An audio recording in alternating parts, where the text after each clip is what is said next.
Hello guys, welcome back to the channel and welcome back to elite wrestling. तो guys आज इस video में हम बात करने वाले हैं इस संडे को होने वाले ऑल इलीट रेसलिंग के एक और बहुत ही बड़े पेपर व्यू ऑल आउट की। और गाइज करने वाले हैं इस संडे को होने वाले ऑल आउट पेपर व्यू का प्रीव्यू और जानने वाले हैं कि कौन कौन से मैचेस ऑल इलीट रेसलिंग ने अब तक ऑल आउट पेपर व्यू के लिए ऑफिशियली कंफर्म किए हैं और हमें उन मैचेस के क्या क्या रिजल्ट देखने को मिल सकते हैं। तो गाइज ये सब बातें जानने के लिए ये वीडियो एकदम आखिर तक जरूर देखना। और गाइज अब ज्यादा देर ना लगाते हुए चलिए ये वीडियो शुरू करते हैं और गाइज बात करते हैं इस संडे को होने वाले AEW के ऑल आउट पेपर व्यू की। तो गाइज इस संडे को होने वाले ऑल आउट पेपर व्यू के लिए ऑल इलीट रेसलिंग ने अब तक बहुत सारे मैचेस ऑफिशियली कंफर्म नहीं किए हैं, क्योंकि गाइज अब तक हमें ऑल आउट पेपर व्यू के लिए सिर्फ 5-6 मैचेस ही कंफर्म होते हुए दिखाई दिए हैं। और गाइज मुझे लगता है कि इस पेपर व्यू के लिए और भी मैचेस कंफर्म होना बाकी है, जो कि हमें इस वीक के ऑल इलीट रेसलिंग के डायनामाइट शो के बाद कंफर्म होते हुए दिखाई दे सकते हैं। और इसी वजह से आज इस वीडियो में हम सिर्फ उन्हीं मैचेस के बारे में बात करने वाले हैं जो मैचेस अब तक ऑल इलीट रेसलिंग ने इस पेपर व्यू के लिए ऑफिशियली कंफर्म किए हैं। और गाइज अब तक ऑल इलीट रेसलिंग ने इस पेपर व्यू के लिए जो भी मैचेस ऑफिशियली कंफर्म किए हैं उन सभी मैचेस में से 1-2 मैचेस को छोड़कर बाकी सभी मैचेस की स्टोरी लाइन सिर्फ 2-3 हफ्तों के ही है। और गाइज हमें इन मैचेस के लिए सिर्फ 2-3 हफ्तों का ही बिल्ड देखने को मिला है। इसलिए गाइज मुझे लगता है कि इस साल के ऑल आउट पेपर व्यू के लिए उतनी हाइप नहीं है जितने की ऑल इलीट रेसलिंग बनाना चाहती थी।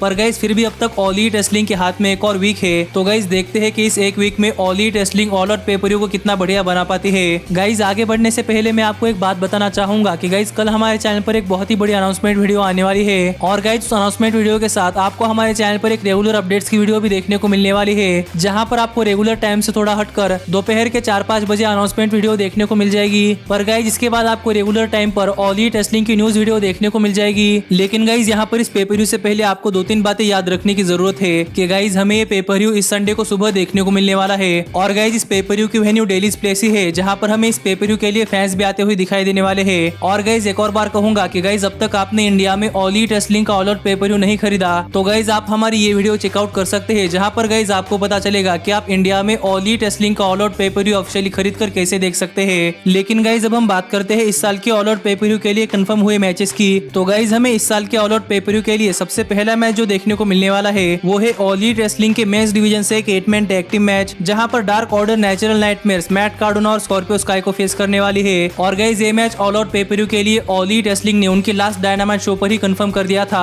और इस मैच के लिए बैक स्टोरी कुछ ऐसी है कि गाइज 2 हफ्ते पहले जब कोडी अपनी TNT हेवीवेट चैंपियनशिप ब्रॉडी ली के अगेंस्ट डिफेंड कर रहे थे, तब ब्रॉडी ली ने कोडी के ऊपर बहुत ही तगड़ा अटैक किया था, जिससे कि कोडी इंजर्ड हो चुके हैं। और उस मैच में कोडी को हराकर ब्रॉडी ली बन चुके हैं नए TNT हेवीवेट चैंपियन। लेकिन गाइज मैच जीतने के बाद भी डार्क ऑर्डर ने कोडी की फैमिली के ऊपर अटैक किया था। इसलिए गाइज यहाँ पर अपने फैमिली का और कोडी का बदला लेने के लिए नेचुरल नाइटमेयर्स मैट कार्डोना और स्कॉर्पियो स्काई डार्क ऑर्डर को फेस करने वाले है, जहाँ पर हमें डार्क ऑर्डर की तरफ से ब्रॉडी ली, स्टू ग्रेसन, इविल उनो और कोल्ट कैबाना रेसल करते हुए दिखाई देने वाले है। जहाँ पर सच बताऊं तो गाइज मैं इस मैच के लिए जरा भी एक्साइटेड नहीं हूँ, क्योंकि गाइज इस मैच के लिए कोई प्रॉपर बैक स्टोरी नहीं है जो कि हमें इस मैच में इन्वॉल्व कर सके। इसीलिए गाइज मुझे नहीं लगता कि मुझे इस मैच से कुछ ज्यादा फर्क पड़ने वाला है। पर गाइज फिर भी अगर यहाँ पर हम इस मैच के बारे में बात करें तो गाइज यहाँ पर मुझे लगता है कि ये मैच कोडी वर्सेस ब्रॉडी ली स्टोरी लाइन का एक बहुत ही क्रूशियल मैच हो सकता है। और गाइज मैं इस मैच में बेसिकली मैट कार्डोना और स्कॉर्पियो स्काई की परफॉर्मेंस देखना चाहता हूँ, बाकी कुछ नहीं। पर गाइज अगर यहाँ पर हम बात करें इस मैच की विनर की तो गाइज यहाँ पर मुझे ऐसा लगता है कि इस मैच में डार्क ऑर्डर एक बार फिर से नेचुरल नाइटमेयर्स मैट कार्डोना और स्कॉर्पियो स्काई को हराने वाली है, क्योंकि गाइज हाल फिलहाल में डार्क ऑर्डर का मोमेंटम काफी हाई चल रहा है। और गाइज मुझे नहीं लगता कि इतनी जल्दी all elite wrestling dark order का मोमेंटम ब्रेक करने वाली है।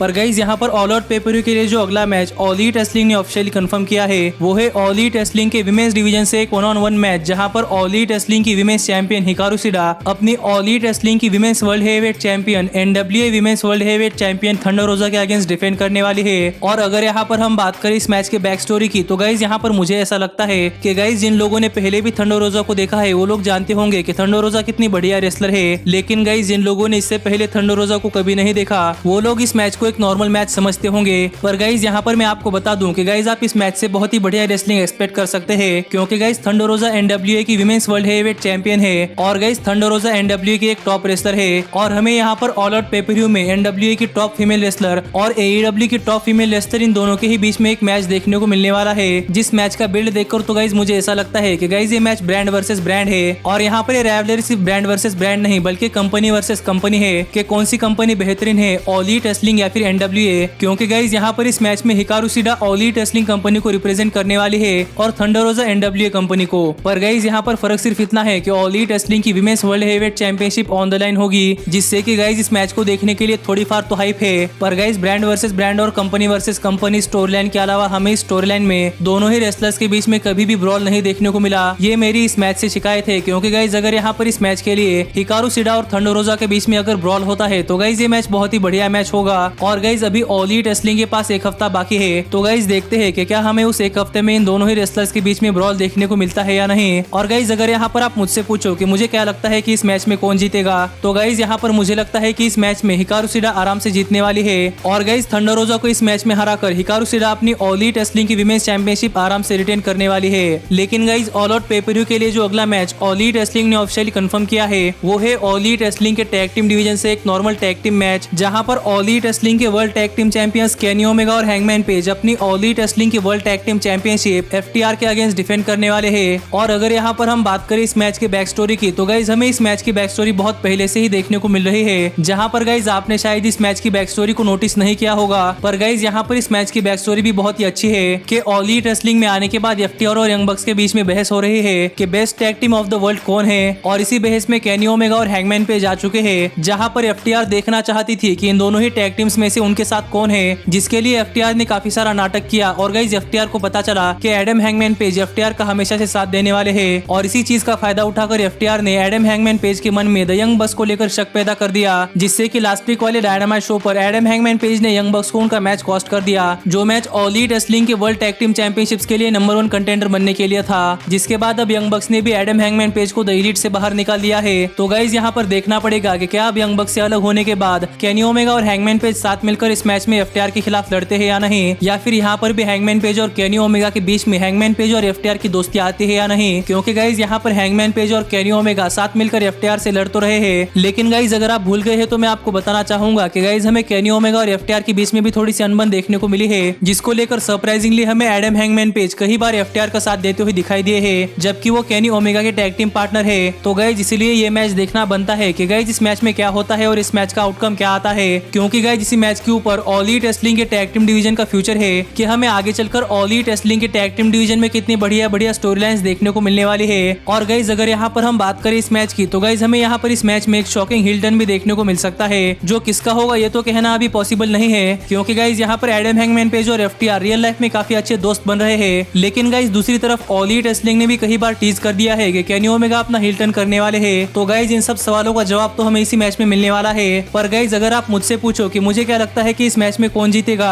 तो गाइज यहाँ पर मुझे लगता है कि एफटीआर अपने एडम हैंगमैन पेज के साथ के दोस्ती का फायदा उठाकर केनी ओमेगा और एडम हैंगमैन पेज को एक दूसरे के खिलाफ कर देगी, और इसी चीज का फायदा उठाकर एफटीआर ये मैच जीत लेगी। और गाइज हमें बहुत दिनों बाद ऑल एलीट रेसलिंग में नए टैग टीम चैंपियंस क्राउन होते हुए दिखाई देंगे, और मुझे लगता है कि हमें इस मैच का आउटकम इसी तरीके से देखने को मिलने वाला है। और अगर ऐसा होता है और एफटीआर ऑल एलीट रेसलिंग के नए टैग टीम चैंपियंस बनते हैं, तो गाइज यहाँ पर मैं एफटीआर के टाइटल रेन देखने के लिए बहुत ज्यादा एक्साइटेड हूँ। पर गाइज ऑल आउट पेपर के लिए जो अगला मैच ऑल एलीट रेसलिंग ने ऑफिशियली कंफर्म किया है वो है ऑल एलीट रेसलिंग के मेंस डिवीजन से एक मिमोसा मेहेम मैच, जहां पर क्रिस जेरिको फिर एक बार ऑरेंज कैसिडी को फेस करने वाले हैं। और गाइज ये मैच इन दोनों ही रेसलर्स के बीच में एक आखिरी मैच होने वाला है, जो मैच डिसाइड करेगा कि इन दोनों ही रेसलर्स में से बेस्ट रेसलर कौन है। और गाइज अगर यहाँ पर हम बात करें इस मैच के बैक स्टोरी की, तो गाइज ऑल आउट पेपर में होने वाले सभी मैचेस के बैक स्टोरी में से सबसे बढ़िया बैक स्टोरी इस मैच की है, जहां पर क्रिस जेरिको और ऑरेंज कैसिडी के बीच में राइवलरी ऑरेंज कैसिडी के सिर्फ क्रिस जेरिको को इंटरप्ट करने से शुरू हुई है, जिसके बाद हमें इन दोनों ही रेसलर्स का एक दूसरे के ऊपर बहुत ही बड़ा बड़ा अटैक देखने को मिला,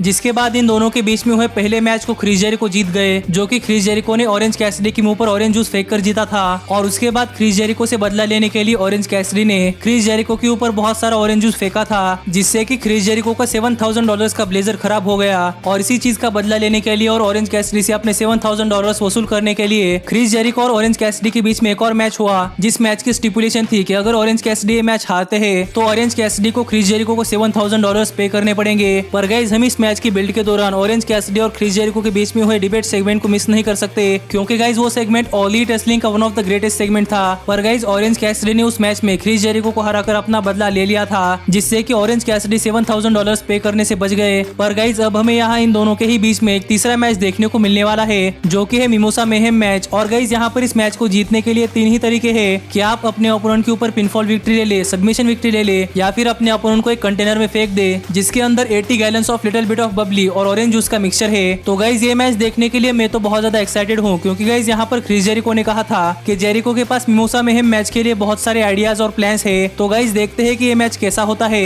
लेकिन गाइज अगर यहाँ पर हम बात करें इस मैच मैच की विनर की, तो गाइज यहाँ पर मुझे ऐसा लगता है कि ये क्रिस जेरिको और ऑरेंज कैसिडी की राइवलरी के बीच का फाइनल मैच है। तो गाइज हमें यहाँ इन दोनों की राइवलरी के फाइनल मैच में ऑरेंज कैसिडी जीतते हुए दिखाई दे सकते हैं, क्योंकि गाइज माना कि Chris Jericho one of the greatest wrestler है, लेकिन गाइज यहाँ पर ऑल एलीट रेसलिंग को अपने फ्यूचर स्टार्स बिल्ड करने हैं और गाइज यहाँ पर ऑल एलीट रेसलिंग के पास ऑरेंज कैसिडी को बिल्ड करने के लिए काफी अच्छा मौका है। तो गाइज यहाँ पर मुझे ऐसा लगता है कि ऑरेंज कैसिडी ये मैच जीतने वाले हैं। पर गाइज यहाँ पर ऑल आउट पेपर व्यू के लिए जो अगला मैच ऑल एलीट रेसलिंग ने ऑफिशियली कंफर्म किया है वो है ऑल एलीट रेसलिंग के मेंस डिवीजन से एक 21 man casino battle royal match, जो कि ऑल एलीट रेसलिंग ने एकदम रैंडमली बुक किया है। लेकिन गाइज अगर यहाँ पर हम बात करें इस मैच की, तो गाइज हमें यहाँ पर इस मैच में बहुत ही बड़े बड़े नाम शामिल होते हुए दिखाई देने वाले हैं, जैसे कि Lance Archer, Darby Allin, Brian Cage, Ricky Starks, Butcher और ब्लेड, लूचा ब्रोज और एडी किंगस्टन। और गाइज इनके अलावा भी हमें इस मैच में बहुत सारे सुपरस्टार्स आते हुए दिखाई दे सकते हैं। और मैं यहाँ पर इस चीज से डिसअपॉइंट हूँ कि गाइज हमें ऑल एलीट रेसलिंग के ऑल आउट पेपर व्यू में Darby Allin versus Ricky Starks से बहुत ही बढ़िया मैच देखने को मिल सकता था। लेकिन गाइज अब ऑल एलीट रेसलिंग इस प्लान के साथ नहीं चल रही और गाइज हमें ऑल आउट पेपर व्यू में डार्बी एलन और रिकी स्टार्स ये दोनों ही 21 man casino battle royal match में पार्टिसिपेट होते हुए दिखाई देने वाले हैं। लेकिन गाइज अगर आपको इस मैच के रूल्स नहीं पता तो गाइज आप हमारी पुरानी वीडियो चेकआउट कर सकते हैं, जिस वीडियो में मैंने आपको इस मैच के रूल्स बताए हैं। और अगर उस वीडियो में मेरी नरेशन थोड़ी सी खराब है तो गाइज आप मुझे माफ कर देना, क्योंकि गाइज वो वीडियो मैंने आज से बहुत पहले बनाई है और मुझे तब उतना एक्सपीरियंस नहीं था। और गाइज ये मैच एक रॉयल रंबल मैच की तरह ही है, तो गाइज हमें यहाँ पर इस मैच में बहुत सारे सरप्राइजेस आते हुए दिखाई दे सकते हैं और हमें यहाँ पर इस मैच में बहुत सारे सुपरस्टार्स का रिटर्न भी होता हुआ दिखाई दे सकता है। जहाँ पर गाइज इस मैच के लिए पॉसिबल रिटर्निंग नाम पाक का सामने आ रहा है कि गाइज हमें यहाँ पर इस मैच में सरप्राइजिंग रिटर्निंग सुपरस्टार के तौर पर पाक दिखाई दे सकते हैं। पर गाइज इसके अलावा भी हमें इस मैच में बहुत सारे सरप्राइजेस देखने को मिल सकते हैं कि यहाँ पर इस मैच के थ्रू कोई और सुपरस्टार ऑल एलीट रेसलिंग में अपना डेब्यू करे। और इसलिए मुझे यहाँ पर ऐसा लगता है कि गाइज हमें यहाँ पर इस मैच में रूसेव का ऑल एलीट रेसलिंग में डेब्यू होता हुआ दिखाई दे सकता है। और गाइज यहाँ पर ऑल एलीट रेसलिंग में डेब्यू कर रूसेव सभी रेसलिंग वर्ल्ड को हिला देने वाले हैं। लेकिन गाइज ये मुझे लगता है कि हमें ऑल एलीट रेसलिंग के ऑल आउट पेपर व्यू में रूसेव का AEW में डेब्यू देखने को मिल सकता है। और गाइज अगर ऐसा होता है तो गाइज आप मानकर ही चलो कि ये मैच रूसेव ही जीतने वाले हैं और गाइज पॉसिबली रूसेव बन जाएंगे ऑल एलीट रेसलिंग के वर्ल्ड हेवीवेट चैंपियनशिप के लिए नंबर 1 कंटेंडर। जिसके बाद हमें ऑल एलीट रेसलिंग के वर्ल्ड हेवीवेट चैंपियनशिप के लिए अगली राइवलरी के तौर पर रूसेव और ऑल एलीट रेसलिंग के वर्ल्ड हेवीवेट चैंपियन के बीच में राइवलरी देखने को मिल सकती है। लेकिन guys all out pay per view के बाद ऑल एलीट रेसलिंग का वर्ल्ड हेवीवेट चैंपियन कौन रहेगा,